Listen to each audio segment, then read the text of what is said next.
বন্ধুরা, good afternoon. সবাই কেমন আছো? আশা করি সবাই খুব ভালো আছো।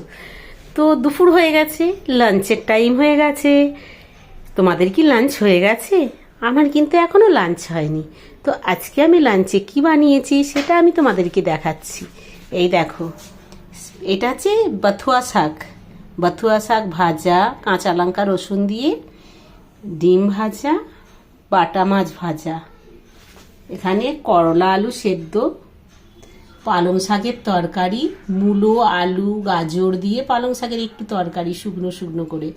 আর এখানে হয়েছে মাছের ঝোল, সজনা ডাঁটা আলু দিয়ে মাছের ঝোল। মাছের ঝোলের কালারটা খুব সুন্দর হয়েছে, দেখো কালারটা এত সুন্দর হয়েছে। আজকে মাছের ঝোলের কালারটা খুব সুন্দর লাগছে।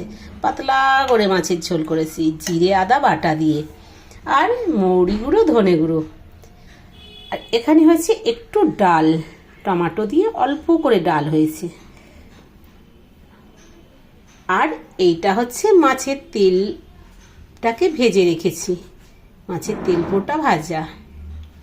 আজকে দুপুরে আমার লাঞ্চে এই রান্নাটাই হয়েছে।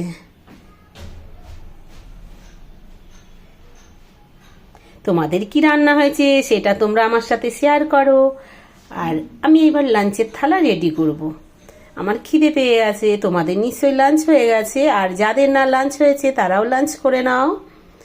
আমি এবার লাঞ্চের থালা রেডি করব। আমার ভিডিওটা যদি ভালো লাগে একটু লাইক কমেন্ট করে দিও। ওকে, বাই বাই, শুভ দুপুর, সবাই তাড়াতাড়ি লাঞ্চ করে নাও।